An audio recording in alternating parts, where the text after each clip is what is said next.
What's up, Lions of Liberty fans? You can now support this show on Patreon and get exclusive access to bonus audio and video content, including Conspiracy Corner, Degenerate Gamblers, bonus segments with guests, and so much more. Head on over to patreon.com/Lions of Liberty.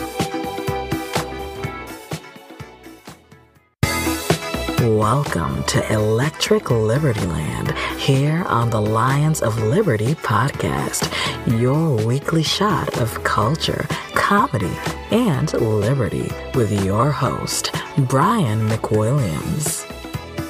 Hey, what do you say, everybody? This is Brian McWilliams, and this is Electric Libertyland, the empirically best show on the podcasting internet. So, welcome. This is episode number 98, which means you can find all the show notes for today's episode at lionsofliberty.com/ELL98. And this is going to be an episode where I talk about a wide range of things. A lot have gone down over the past week. And, of course, I had Dave Smith on last week talking a little bit before the elections midterms came to bear. So I'll talk a little bit about the results. I'm not going to get too deep into that. And then get into the California wildfires, get into the mass shooting that occurred here in my backyard in California, as well as the name of this episode might indicate, a shocking turn of events wherein hell hath done frozen over, because I actually agree with Alexandria Ocasio-Cortez on something. And no, it's not about her stupid apartment in Washington, D.C. But before we get into all that good stuff, I do want to remind you guys that we have a sponsor on this show that I hope you will go and support. That is ammo.com. Yes, ammo.com. They are fellow libertarians over there that not only want to support our show by giving listeners a discount. If you buy $200 of ammo, they will give you a $20 discount on that. But you also get to choose a liberty-centric nonprofit of your choice on the website. They've got something like 20 of them over there to donate, and 1% of every sale does go to these organizations. That's on top. That's not just 1% of the revenue that they pulled in. That's 1% straight off the top. So check that out, guys. Go to ammo.com/Lions of Liberty. Help support our show and get yourself some fine ammunition. Okay. So where to begin?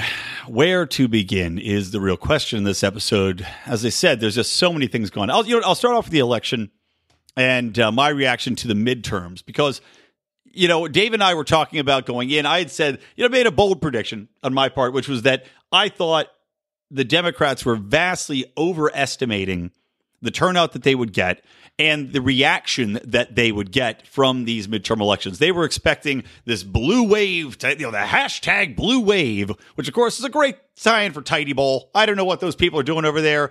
How are you not tying it in?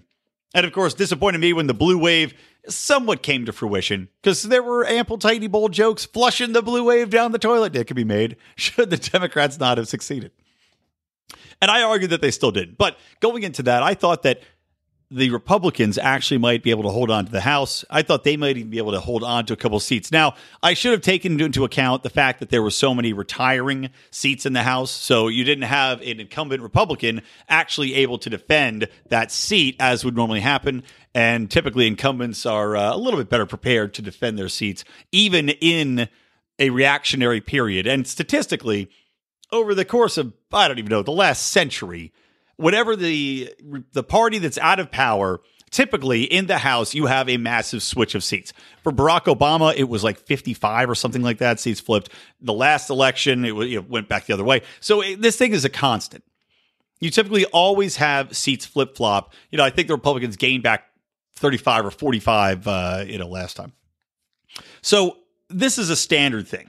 It's to be expected. Now, with all the Brett Kavanaugh stuff, I thought, okay, the Republicans are going to be galvanized. They're going to come out en masse. I think the independents were actually pretty turned off by the Democratic strategy here, the despicable display they put on leading into the Kavanaugh thing, this whole concept of all women must be relieved despite any evidence that might support these claims. And, of course, 2 of them have already been disproved completely and utterly, and there's actually counter lawsuits going on now where these people might go to jail. Unfortunately, I was wrong. Well, not unfortunately. Let me say that, not unfortunately, because in no way do I want the Republicans to have a stranglehold on everything either. And there is a lot of argument to be made that, in fact, it's the best thing that could happen to have the House and Senate opposed, because now there will be essentially a stalemate where nothing can get done legislatively, except, of course, we know that they will always agree on two things: spending more money they don't have and continuing to support the war state. Those are two things that the parties agree on.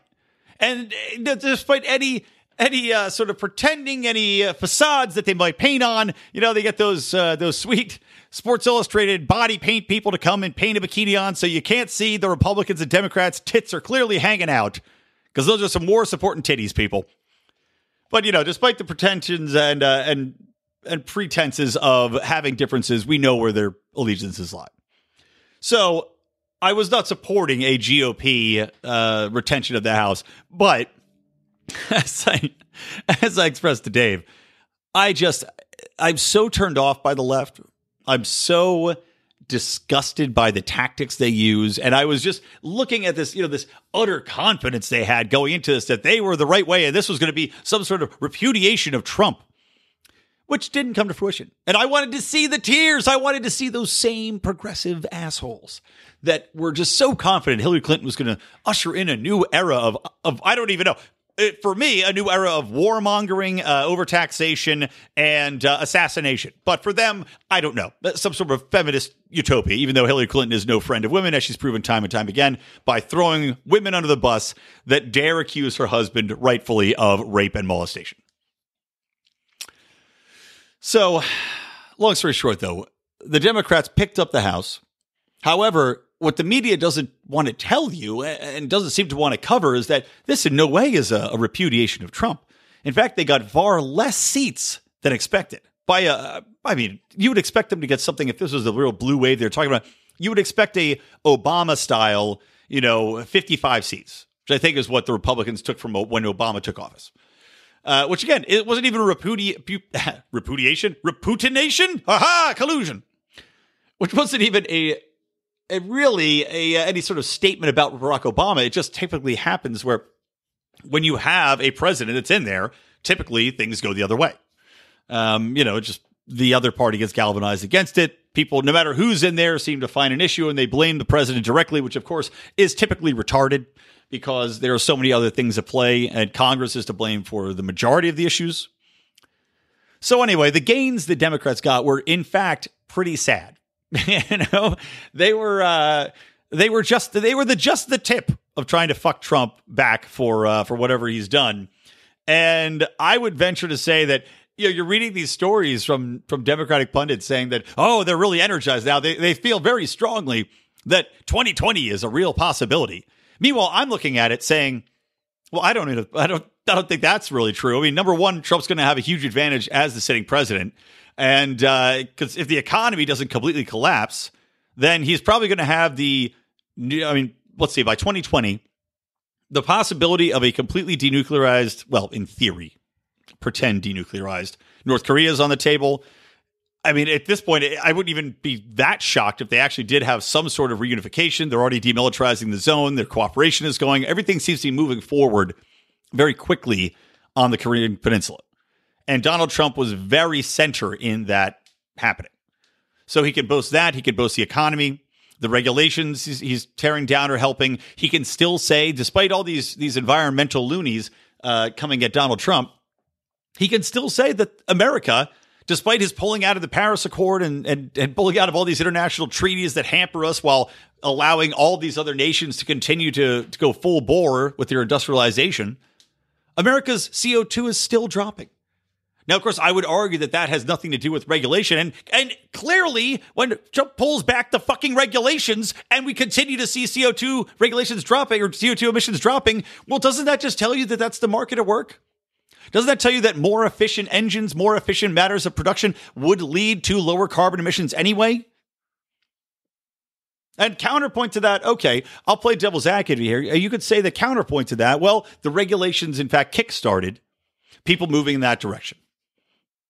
To which I would say, again, if efficiency is the goal and the most efficient manner of production happens to make less CO2 because you're creating better engines that are containing more of that gas, that are reutilizing that gas rather than simply expelling it out, if we're moving on to cleaner coal systems, whatever it may be, efficiency is what the market craves. You're going to have more power output for less amount of shit that you put in there. Then the problem's solving itself. So anyway, Trump can point to that. Additionally, he can say that he's trying to address the problems with the VA. I know he's looking to limit the amount of time that's called official time. This just came out. But on top of just calling for the VA to right its ship, which he's been very vocal about and has been taking actions towards to try to help these veterans. And that ties into the shooting, which I'm going to get into, I guess is my second topic here. But just released this mandate which says no more quote unquote official time can be taken by government workers. And that official time is basically when union workers in the government that are working at the VA get paid to take time off and essentially work for the union, to go do union activities, to go to meetings.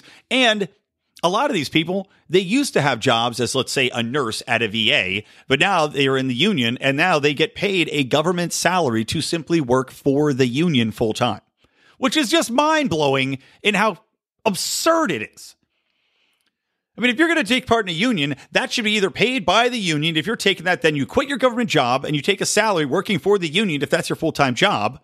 Or the union supplements your wages and you're working outside of your regular work hours, right? Wouldn't that seem to make sense in the most logical fashion? But no, that's not the way it's been set up.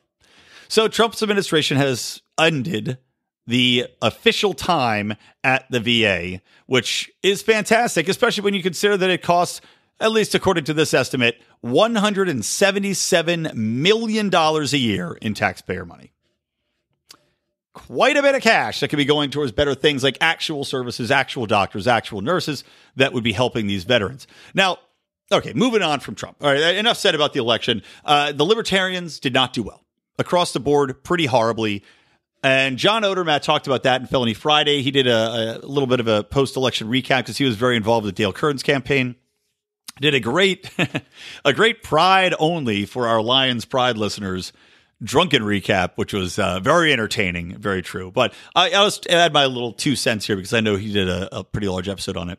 But, people are saying, look, this shows you that libertarians aren't going to have their weight there. If this was a libertarian time, it was now when you've got people that are hating Trump and that you've got these Democrats, that are reeling from the Kavanaugh things and people are worried about due process and the First Amendment and all these things where you say libertarians should have residence. And, I agree with that. When I go to talk at these places, I just gave this talk at the state social house for Liberty on the Rocks. When I talked at the LA Libertarian Convention, I talked to people about the fact that this is the time for libertarianism. Now, that doesn't necessarily relate to the polls, though. That doesn't necessarily resonate in the voting booth, because what I'm talking about is you can reach these people on issues with the end goals in mind. You can reach people by talking about how what's been tried again and again hasn't been working. Or you can touch in the discontent with the Republican Party, as it might be. You can touch discontent with constant state of war, which Republicans and Democrats both are worn out. You could battle the PC culture that has been taking over. There's an endless number of things which you can reach people and find a collaborative environment in which to talk and try to just put that splinter of libertarianism thought into their brain. But you say, okay, then why were people not voting for libertarianism? And that's actually very simple. And it's because this election was politicized to the point where the Democrats, and, Democrats are the harder side to reach than Republicans are, if we're being honest.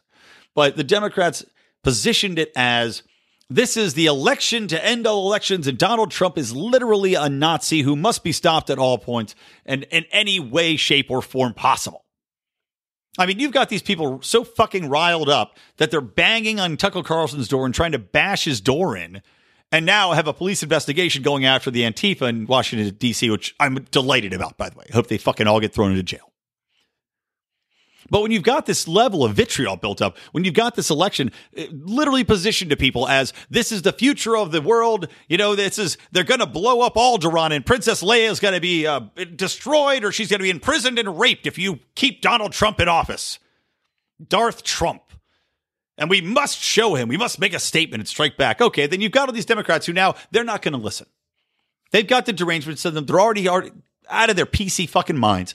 They're going to vote for the Democrat, period. Doesn't matter. Logic is lost. Reason is lost. And then on the GOP side, because of all this Kavanaugh stuff, like I was talking about, with all the Kavanaugh shit, with all this PC culture shit that's going on, the right is also now galvanized. And you saw it, just like I was talking about earlier. They are galvanized together. They weren't able to keep the House like I thought they might have a chance to, but they were galvanized to say, fuck this. We're going to vote for GOP across the board. So really, because of this environment, libertarians had no shot.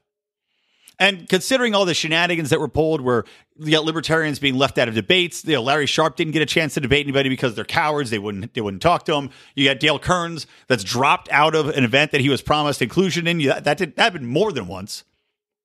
Meanwhile, you do see women like Lucy Brenton out in Indiana. She actually had a pretty good showing. I think I'm not sure exactly what the final tally of it was, but she was polling somewhere around 5%. Maybe it got more than that the last time I checked. And she was included in the debates. And she really puts on a great showing. And she is a woman who knows her shit. Incredibly impressive. But again, in the wake of all of this rhetoric back and forth, there's no chance. And in the light of that, it really does circle back to us having to win the culture. And that's going to happen slowly, but we have to be as principled as we can. We have to stick to our, I guess it's a bad pun, we have to stick to our guns on this one. And we have to show them that, look, we don't change according to the way the wind's blowing. We're not going to bend to appeal to your side of things. Now, I might agree with your end goal in mind. Again, I'm all for ending poverty. I'm all for human rights. I'm all for equality of the sexes. I'm all for equality of the races. I'm all for all of those things. But I don't want to get there the way you want to get there. And the way you want to get there has failed over and over again. So let's win this culture war. Let's change the culture. And actually, I'm going to be talking to the Liberty meme guys on next week's show because taking back comedy is one way to do that. As I mentioned when I was talking to Dave last week. There's no reason libertarians shouldn't be able to own comedy and own cultural relevance in regards to being the arbitrators of what is actually morally correct and incorrect and doing it in a way which resonates and mocks those that still cling to these antiquated notions that are so easily dismissed. Okay, let's move on because I want to talk to this mass shooting that just happened, which, it really hit home for me. And the reason for that is that this shooting took place at a bar called the Borderline, which is a fantastically fun bar. It was basically for line dancing, which I went there with a couple of good friends of mine. When I went there, one of them was pregnant. And thank God, just had her baby now, a baby boy, this couple. But I went there, did some line dancing, did some drinking. I had a great time. It was packed. A lot of high school kids go there because you can be there underage. They card you and give you a wristband if you're of age. But, I was there. I was there probably 4 months ago where this shooting took place. So it really did resonate with me because I thought, what if I was there? What if my friends were there? Because they, these friends of mine that I went with, again, the mother was pregnant. She's been there sometimes like 8 times. It's one of their favorite places to go. And it's all the way out in Thousand Oaks, which is about, I'd say without traffic, it's about 35 minutes from me. That's mostly due to this Los Angeles layout. But it's a decent drive, but not too far in the context of a city. So, you think, well, shit, that could have been me. And then, of course, you think, what would I have done if I was there? like Mark Wahlberg in The Sky. I would have tackled the guy and I would have taken the plane. And okay, Mark. Feel the vibrations. But it does hit home. And I will say this, though. I in no way, shape, or form feel any different about Second Amendment rights. I still think that there should be, if not open carry, ideally, but if not open carry, then I think at least you should be able to get a concealed carry license very easily. Because we do see these things keep happening at places where there's no guns allowed. Of course, this is another place where no guns are allowed. The bouncers don't have guns. Nobody inside has guns. They check you. They're not allowed in. If you're a private institution, that is your right to say no guns allowed. You can provide that. But I would hope that you would actually have somebody outside that have a gun at least, have armed security. And now we're seeing California, in the wake of this horrible, horrible tragedy, call for more, quote, responsible gun control, reasonable gun control, all of these happy words that mean absolutely nothing, because this incident would not have been stopped by any sort of gun measures that they're proposing anyway. This guy, he used I believe it was a Glock, like a high-powered Glock. They say he had illegal clips, but at this point in California, you could have a grandfathered in illegal clip that's like 12 bullets. It's like they restricted him, but it's saying it's illegal doesn't really mean anything. The guy still had to load and reload, and there just was not anybody in there to stop him. He marched up, he shot the security guard who was unarmed, and he threw some smoke bombs in. He went inside and he just started shooting. And, fortunately they were able to stop him eventually, but not before 12 people died. And in no way do I want to seem callous to the victims or the circumstances surrounding it. But like I said, I wish somebody there had a gun. If I was going to be there, I would hope that someone around me had a gun, if not myself. So at least you can fight back. At least you're not just cattle. They were telling you people are smashing out windows. And the way this is situated, it's right by the freeway.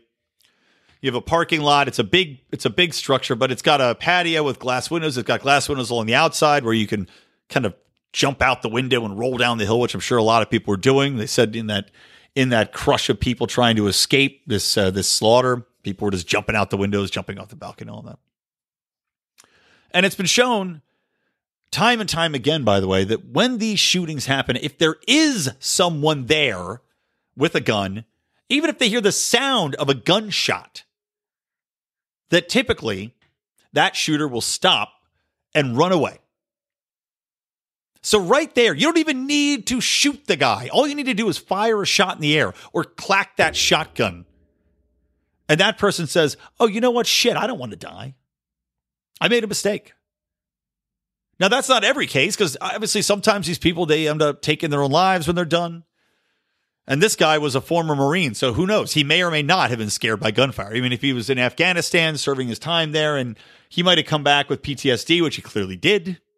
So he probably got shot at. So he might not have blinked an eye if somebody shot back at him. But at least they can shoot back at him. At least they can slow him down. At least he's got to take cover. And if he doesn't take cover, even fucking better. Then you can shoot him in the goddamn head. Shoot him in the fucking heart. Take him down. But none of that happened here because nobody was armed. Not even the security that is supposed to be keeping this place safe.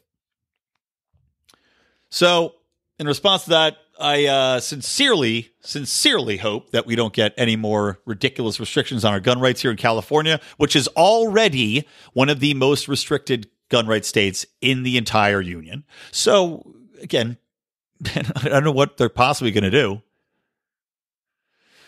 And one of the other things I'm worried about is that this story is going to get taken and bastardized in regards to a quote that the shooter posted on Facebook. And I'm not going to say his name, by the way, because I don't want to give him any more credit. I don't want one more result out there that could cite his name, because I don't want any, I do think the media plays into this, which I'm going to get into in a moment. But here's a Facebook update that was attributed to this guy by CNN, saying he posted it around the times of the shootings. And he said, quote, "I hope people call me insane," with laughing emojis. "Wouldn't that just be a big ball of irony? Yeah, ... I'm insane. But the only thing you people do after these shootings is hopes and prayers, or keep you in my thoughts every time and wonder why these keep happening."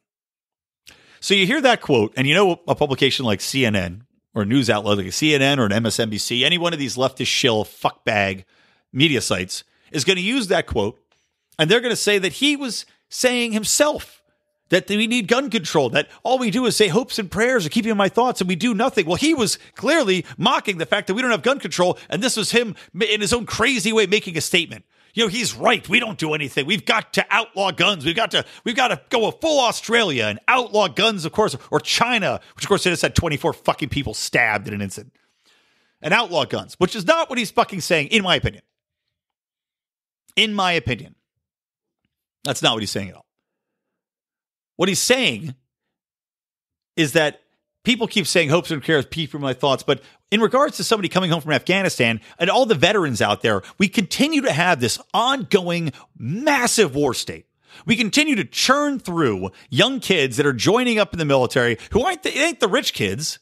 Although I did know a buddy in college who joined up who was a rich kid. And of course, Howie Snowden joined up. It's the poor and the lost. That's probably the best way to say it. It's the poor and the lost. So yeah, the poor and the lost join up. For the most part. And these people are going into this meat grinder where they're stationed out in Afghanistan. You're in this different culture, in a different world where cruelty, full of people getting blown up in the fucking streets, fighting for something that doesn't relate to you, that means nothing to people back home, and is not even really thought about here. They don't even cover the wars in the mainstream media anymore. No, all they do is talk about Trump and bullshit and PC and interactions between races and sexism and goddamn hashtag me too. They don't want to talk about the wars. They don't want to talk about all of the atrocities going on in Yemen. They don't want to talk about Afghanistan being the longest war we've ever had in history. But think about how many people are churning through that meat grinder that are coming home that are fucked up in their heads. And they're not getting the treatment because we go and we have this war state and then we don't have any services for them and come back. And it's too expensive because of the medical cartels for them to get treatment when they come home on their own dime. So they go through the VA, which is, of course, too busy going to union meetings to help them. Doesn't have enough of the budget allocated to help them. It's mired in completely, I already said antiquated about 5 minutes ago. I'll say we had completely antiquated servicing models, out of date, doesn't have enough staff, takes people weeks and weeks, if not months, to go and see a psychiatrist, or to just get basic medical care. That's what this guy's talking about. If anything, I would say that he's making the point that you need to end this war state and you got to take care of veterans. Otherwise, this shit's going to keep happening. And maybe he's on the psychotropic drugs too. I don't know. I'm not sure exactly what they give you for PTSD. I'm sure it's some sort of mix of antidepressants, anti-anxiety medications, and I don't know what else. But I know it's probably not great for you.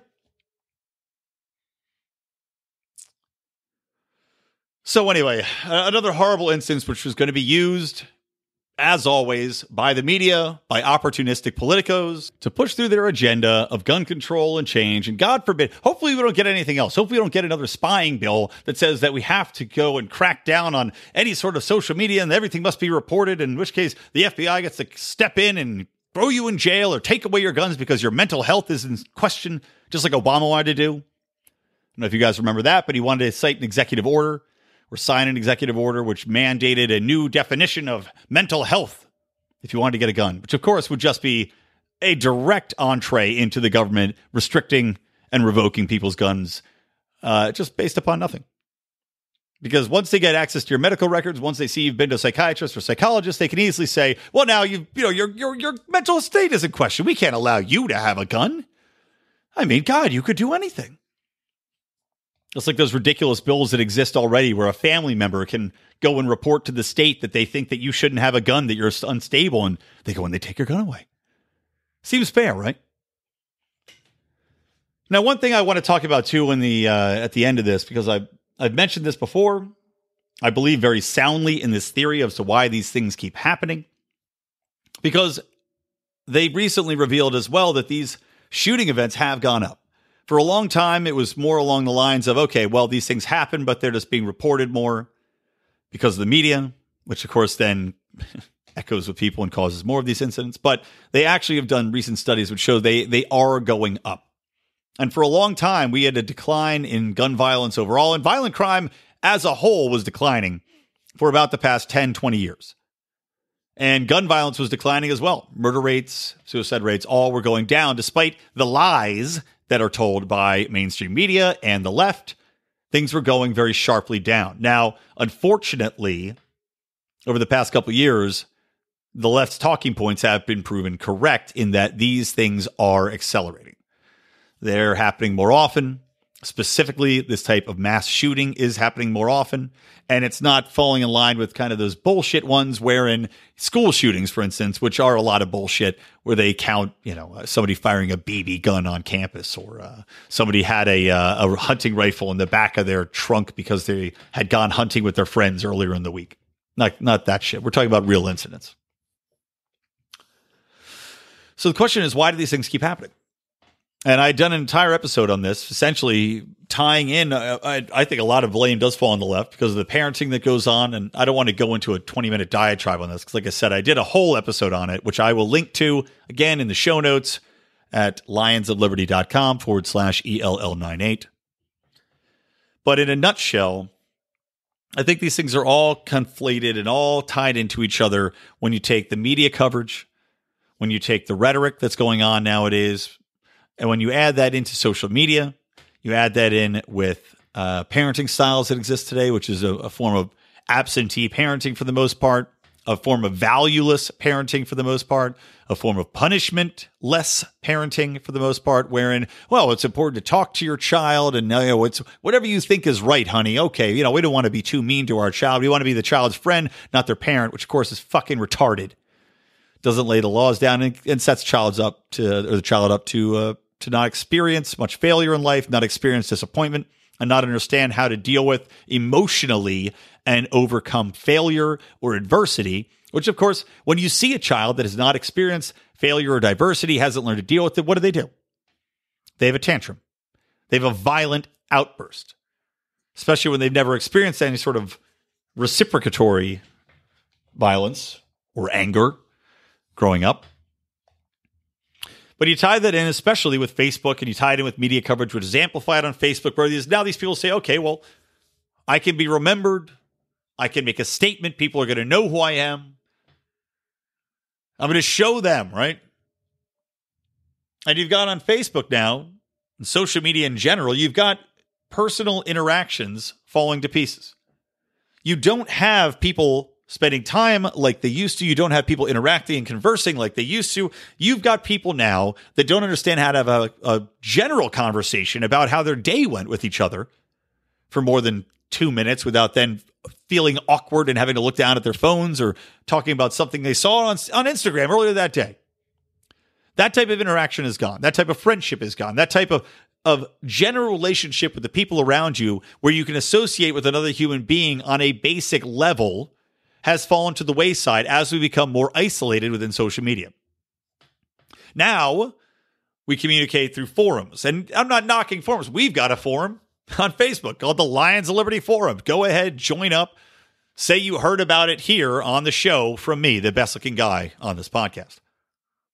So I'm not knocking forums as a whole as a means of conversation to connect with people that you're not close with. But the problem is with social media that people get wrapped into social media as their lives when they have friend groups and they become distanced from those friend groups, or it becomes more animalistic and more, more resentful because, as we know, as multiple scholars have shown us, when you're on Facebook all the time, you get depression.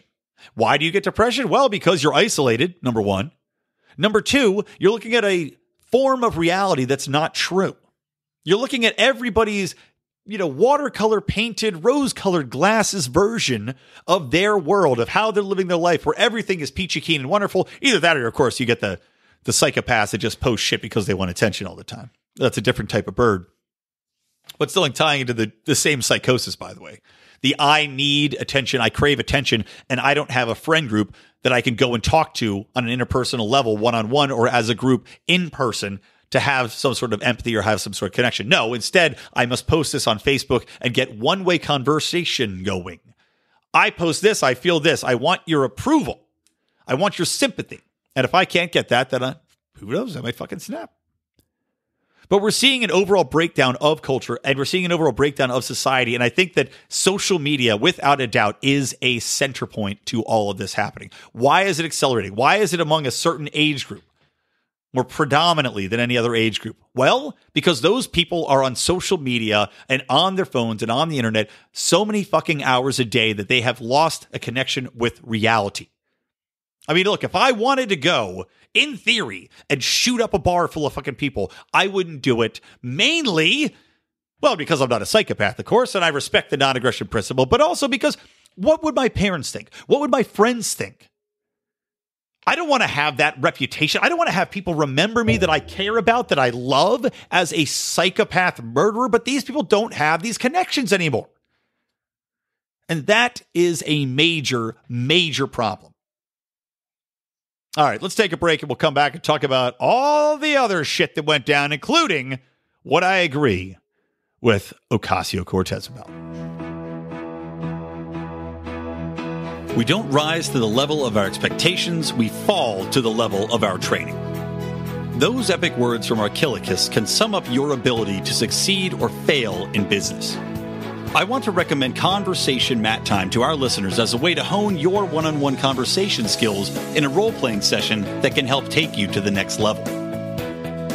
During 25-minute sessions, you'll work through the best way to approach that raise, that interview, or that relationship with a practiced professional that will provide the confidence and experience you need to get paid what you're worth or take that interpersonal risk you've never been able to conquer. Just like in jiu-jitsu, the difference between a novice and a black belt is mat time. Train to win. Visit conversationmattime.com and take advantage of a free 15-minute consultation just for listeners of this show. All right, we are back. Welcome to Electric Libertyland, or say welcome back to Electric Libertyland, number 98. Of course, show notes, lionsofliberty.com/ELL98. So we just had some horrible wildfires happen here in California. And naturally, as a first response, all the leftists cry climate change, which is not actually backed by science. You know, we look at the hurricanes, we look at forest fires. None of these things are related to climate change. If you actually look at the statistics, if you look at the studies, you look at the projections, they were supposed to say, oh, okay, well, all these hurricanes, we're going to have hurricanes and tornadoes, and Dorothy's house is going to get destroyed. She's going to meet a lion and a tin man, and then she's going to find some slippers. But none of that shit's really happened. In fact, over the past 5-10 years, hurricanes have been down, extreme weather events have been down, going against the projections. And wildfires, while wildfires have been up, although not to a great extent, but they have been up a little bit more than the average, that, they say, has actually been directly, well, one was actually a wildfire, quote-unquote wildfire, which started due to general dryness or just, extreme heat. The others they found were all man-caused. They were either set by cigarettes, they were set by arsonists, they were from down power lines, which as this most recent, quote, they call it the campfire, quote, campfire, fire that has killed some 42 people now. That was caused by a down power line. So none of this shit is caused by extreme weather or global warming / climate change. Now, they want to argue that, oh, well, no, it's because of droughts that are happening. It's because of this scrub brush that just, it's just been dry now. It's drier than usual. But again, that's not actually true. And this fire, while being one of the worst in California in some, I think, almost 100 years now, because the last fire took out like 32 people, and that was back in the 30s, like 1938. So quite some time since we had a fire that actually killed an enormous amount of people. But when we see this conversation around these people who lost their homes in the fire, which I feel horrible for them, because what can you do? No matter how rich you are, and we're seeing a lot of people that where these people are really getting hit is out in a very wealthy part of Los Angeles. And, I had a friend who was evacuated from one portion. Malibu is where a lot of these houses are getting burned down, and those people getting evacuated, they're losing everything. So, hopefully they're taken care of. Hopefully they have a form of insurance. But either way, losing that house is horrible. Talk about a tragedy, because really you can't put back those memories. You can't put everything in place. You even know how you can have any number of insurance plans in place to cover your house, but you're not going to be able to get everything back, and it's just never going to be the same. So my heart does go out to those people. But, Donald Trump took a lot of flack for following that expression of sympathy for saying that California was responsible for the fire and making it into a political issue, which, of course, I despise. It's like I was talking about earlier. It's, using a tragedy to try to push forward your political agenda is some fucking shit. Now, that's not to say that you should ignore the fundamental facts of it, but you might want to wait a little bit. You might want to wait a couple of days. You might want to wait until at least they get all the dead bodies out of the cars. They're still finding bodies in burnt out automobiles as people tried to escape the blaze, which is one of the most horrific things I could think of. Being trapped in a car just slowly burning to death. That's where, hey, wish you had a gun then, right? I know I'd fucking put one in my brain.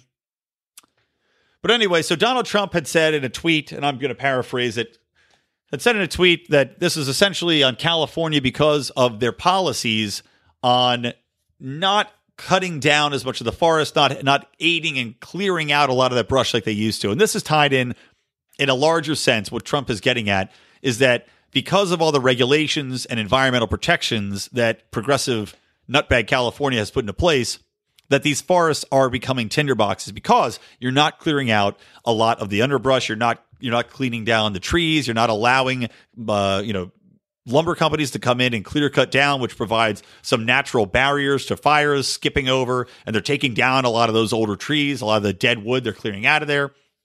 So Trump does have a point. However, I will say counterpoint to that, Ted Lieu, who is, I believe, a senator. I'm not going to bother to look him up. But as I believe a senator, and for the most part, I find to be one of the dumber people pragmatically in the California, as far as a representative of California. Not as bad as Maxine Waters, mind you, but up there.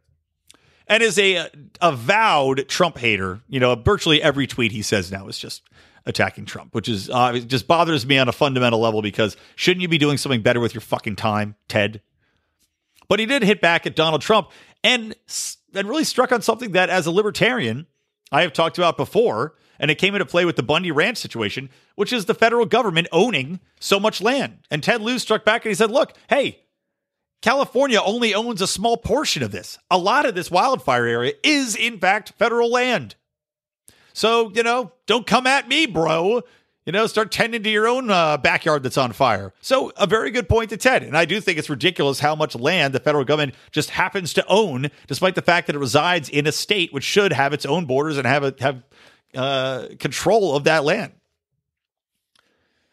But getting back to this whole concept of regulation and forest fires and environmental issues, it's one of those things where you do have to take into account just how bad things have gotten in regards to these wildfires, because we've had a lot of these occurring. And again, like I said earlier, mostly caused by men. Well, or women, obviously. Or maybe raccoons with opposable thumbs. I believe a raccoon could light a match, maybe a lighter. I don't know. I got to go to my local zoo and find out. Or my local library. No, fuck the library. Statists. Funded by tax dollars. Screw that shit. I'll go to a private library. But, you see these things and they just massive blazes. And I think Donald Trump has a good point. I think you do need to get in there and you do need to let people get in, especially for the free market to thrive. Let those people get in. Let these forests get cut down a little bit. Typically now, every single logging company goes in, cuts down the trees and plants new trees anyway. And we're talking about vast stretches of land, by the way. California is a massive, massive state with a lot of open land. That's what's catching on fire here. And then it spreads to populated areas. We're also talking about interactions between man and nature, which, it's almost unavoidable. So it kind of reemphasizes the point that you need to do more to assure that these things can't spread as fast as they can. If, say, a man-made occurrence like a downed power line, which is what caused this fire, a power line from whatever it was, whatever company it was, California State Electricity or something like that, snapped, fell down, bam, hits this tinder on the ground, which hasn't been cleared out, and immediately you've got a wildfire that is uncontainable, and now you've got billions of dollars being spent to contain this thing. They have something like 10,000 firefighters still fighting it. I doubt it'll be done anytime in the next week. You've got billions of dollars in home property damage. And of course, if you're one of these morons like the Keynesians or I don't even know, I think it's the Keynesians and some other economic group believes that by a destruction, you then create more opportunity. It's like the whole concept of going to war to spur on the economy. So I guess probably the neocons believe this concept too. But, you create damage, and now by turning that around, you have opportunity. Never mind the fact that these people are out their hard-earned money, they're out their property, they now have to rebuild from scratch. So while, hey, good for the lumber manufacturers, good for the housing companies that are building these new houses, good for all the workers that are going to get wages, the actual cost in wages, the actual cost in finance lost is vastly outpacing any sort of benefit that's going to come from this for the local economy. So, yeah, bad all the way around. All right, that's all I'm going to say on the wildfires. I want to move on to talking a little bit more about a situation with South Africans, white South Africans being barred from using a government youth employment initiative program. And this comes from Zero Hedge, reporting that the Youth Employment Service, or YES, government job website, which is supposed to help South Africans who have been unemployed for more than 6 months, has been rejecting people that are of white stature. And it requires applicants to be in accordance with the Black Economic Empowerment definition of black. So you have to be between 18 and 34 and be defined as black. However, you could also be, I guess, other colors. You could be Indian, you can be whatever. You just can't be white. And without going too deep into this, we already know about South Africa trying to take this land back from white farmers, this kind of a form of state-sponsored reparations, which I think is, it's one of those tricky things where as a libertarian, you say, okay, now if you've been wronged in the past, you should have, that's a violation of property rights if you did indeed take this land over by force, which they did. However, I have a huge issue with that generations later coming to people and saying, you are on the hook for this.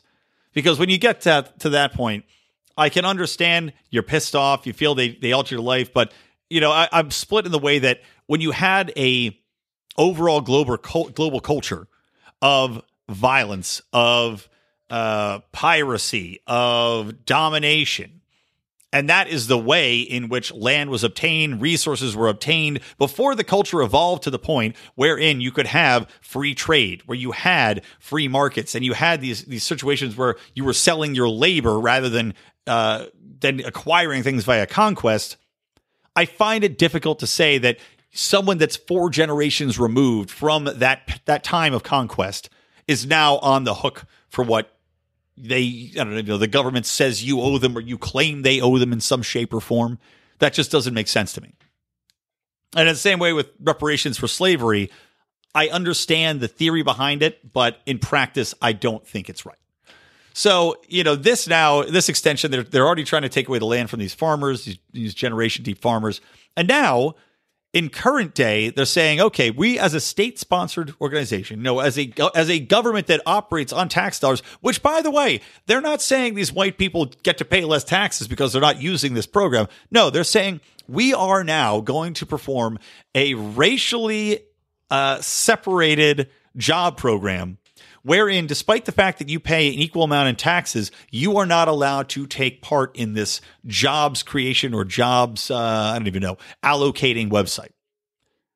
And that's what terrifies me about the way that this country is going as well, because is this something we could really realistically say would not happen here?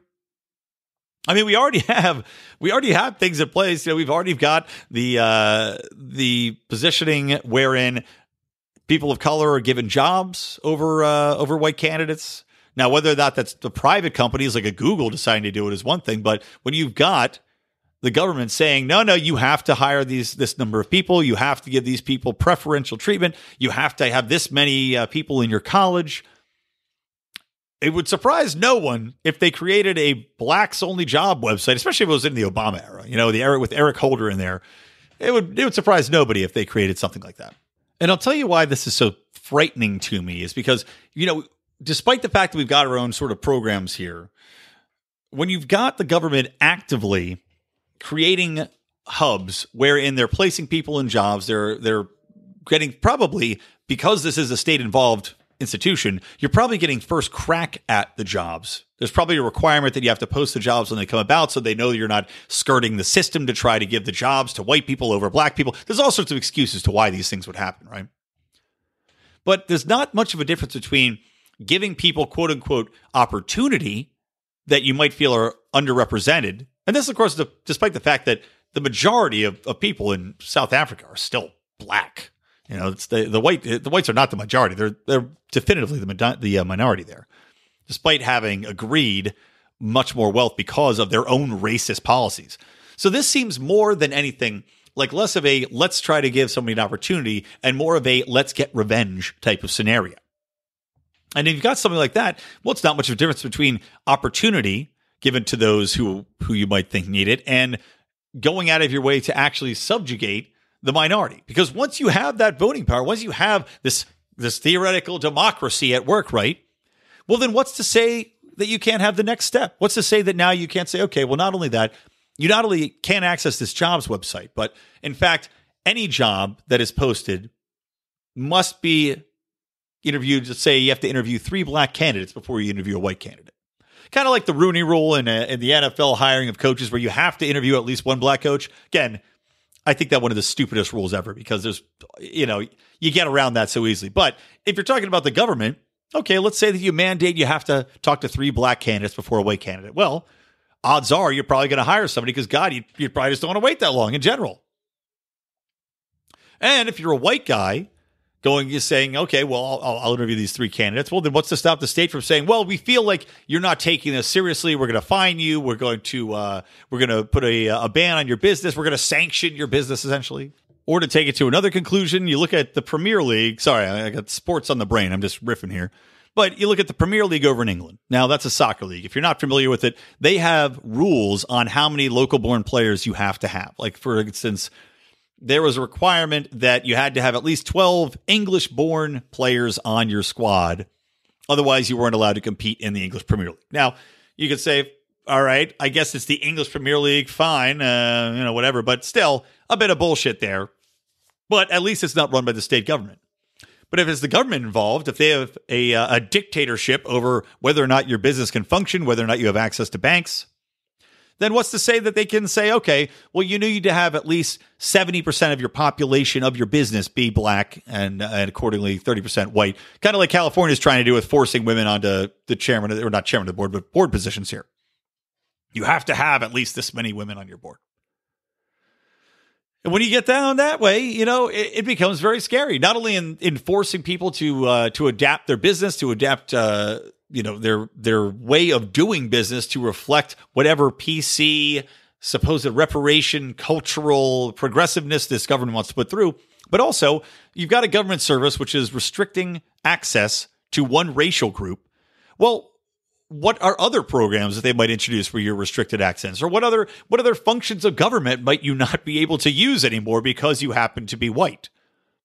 Well, it's like we talk about segregation. Isn't this exactly what's happening now? And, for a country that went through a period where they were dominated by this, these racist white Boers, to turn around and do the exact same thing seems to show a complete lack of historical awareness and that they learned absolutely nothing from the experience of being on the other side of that, which is why I oppose fucking basic democracy. Because you do have this type of thing happen where it has nothing to do with the fundamental workings of the country. It has nothing to do with liberty. It has nothing to do with the market. It has nothing to do with what's actually right or wrong. It has everything to do with vengeance and punishing the other side and punishing people that you don't agree with or that you don't like. And we're seeing that play out in South Africa right now. So, something to keep an eye on in relation to our current state of affairs and the somewhat failed blue wave. Okay, what else I want to talk about here? Okay, let's talk about, so we're getting up to almost an hour of the show.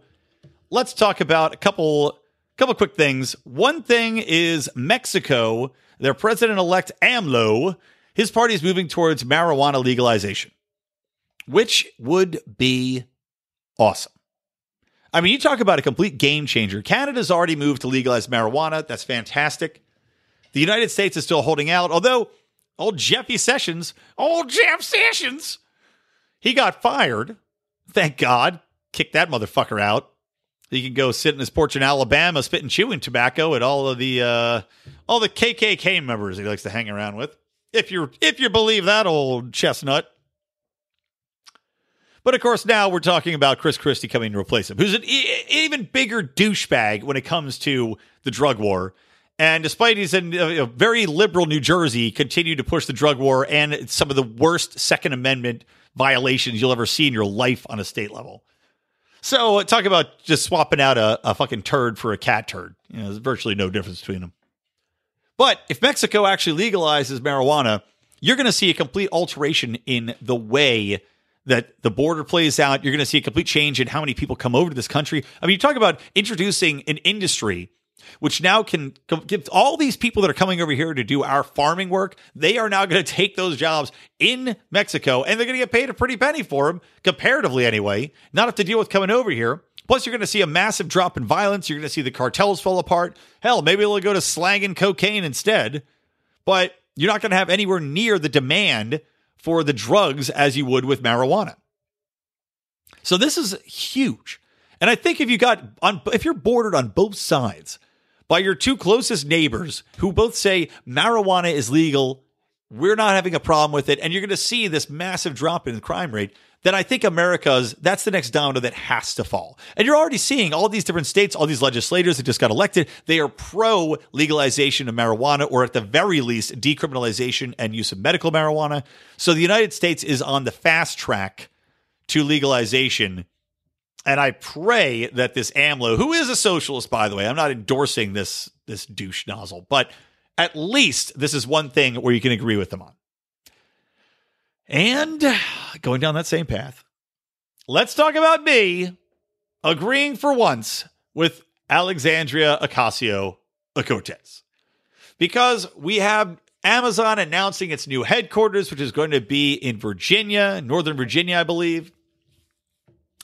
And they are going to get some sort of ridiculous tax breaks. I mean, just like tax breaks that are shameful, that should cause the local government to bury their heads in the sand, to crawl into their gold-plated sarcophagi and never show their faces again. And they justify these massive tax breaks, which, again, we have in California, too. I mean, Tesla, the only reason Tesla's not bankrupt already is because they have such insane tax breaks from local governments.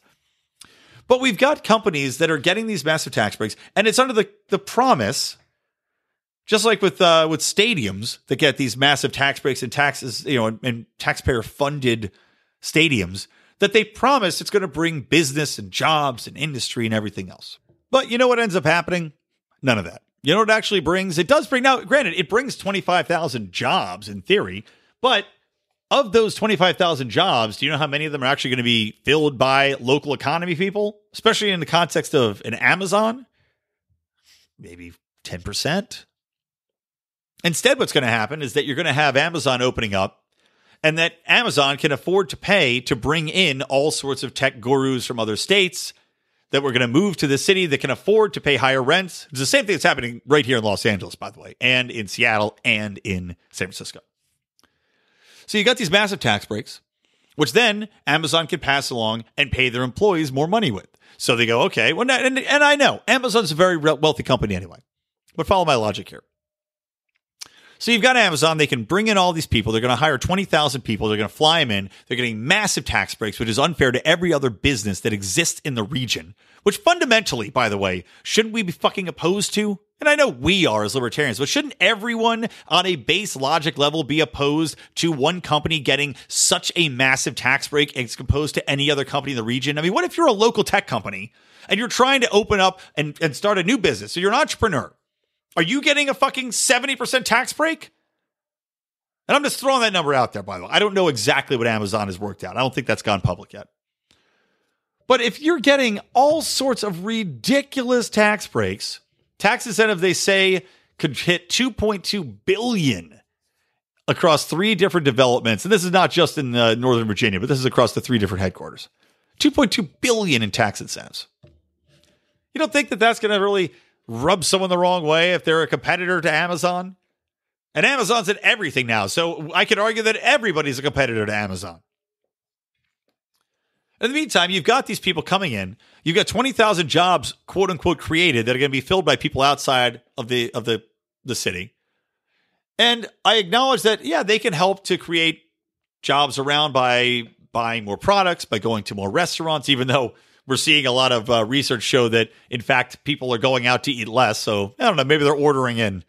But still, you'd say, okay, well, hopefully the local businesses will get a little boost from their being there. But to say that you're creating 20,000 or 25,000 new jobs is not really true in this context. You're importing jobs. And so what happens? Well, now there's a housing shortage, because if you're a place that happens to be like a New York City or a Washington, D.C. or a Los Angeles, well, you've got all sorts of housing regulations in place, don't you? Yeah, it takes years upon years to build new apartment complexes or to renovate old apartment complexes. And on top of that, you've got rent controls in place. So you've got people squatting in the apartments that would go to the lower, people that are paying a little bit less money or making less money. And instead, you've got people that are just squatting in those apartments because they don't want to move, because they don't want to pay more money. They can afford to. Meanwhile, if you had a free market, you'd be able to have people that were paying a little bit less move into the shittier apartments. And thus, you don't update them as much. And by the way, those rent-controlled apartments don't get updated anyway, because you have no incentive to make them nicer if you're not making any money off of it. Arguably, you're losing money off the people that are in rent-controlled apartments. So you have all these things, all this confluence of tax incentives, of jobs that are being imported, and people coming to the city, and then you've got housing prices that are going to skyrocket. And you've got the other issue, like I said, of local businesses getting a complete screw job because they aren't getting the same tax incentives. So the playing field has been completely unleveled by the government involvement. And like I said, Alexandria Ocasio-Cortez, that goddamn idiot, actually has come out and said that she is against Amazon having its office there. And the main reason that she is against it is because they are getting these crazy tax breaks.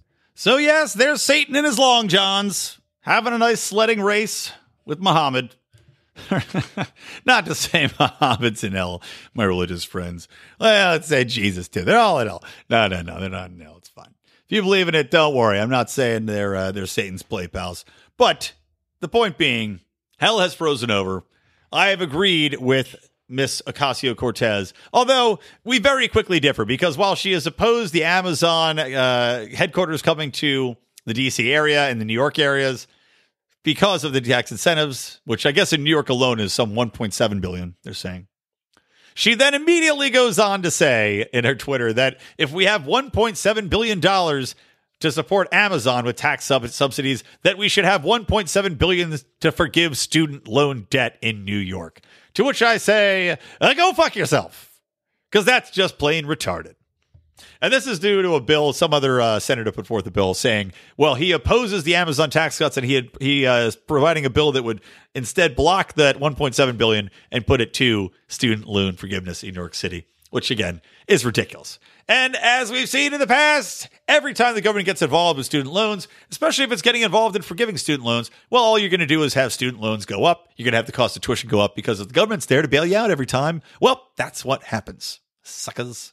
All right, I think we're going to wrap it there. I'm getting a little bit tired, a little bit hoarse. So, a little longer episode for you guys. Went over an hour today. For some reason, you loons seem to like it when I do long episodes. Glutton for punishment, you and your squishy brains. So, guys, thank you for listening. I want to remind you to listen to Mark Claire every Monday with his in-depth interviews with leaders of the libertarian movement. That's on the flagship Lions of Liberty show. Of course, I am here every Wednesday to entertain you as much as I can with my limited wit from lack of sleep, which I still just, God damn it, I sleep badly. Anyway, and then you got John Odie Odermatt on Friday with Felony Fridays, giving you insight into the ironically named criminal justice system. So that's going to do it for today. Again, you can find all the show notes at lionsofliberty.com/ELL98. I want to thank you all for listening. Welcome to our new listeners from Part of the Problem podcast that have come on over here. Always glad to have you guys on board, as well as any of the rest of you that might be listening for the first time. Please do give us a review on iTunes if you'd be so kind. Share the show. Nothing is better than that. Tell a buddy. And like I said, we do have a forum, so jump on the Lions of Liberty forum on Facebook. Just say you heard it from me, good old Brian McWilliams. All right, so that's going to do it from me, from the Lions of Liberty, and from Electric Libertyland. Always stay plugged into Liberty.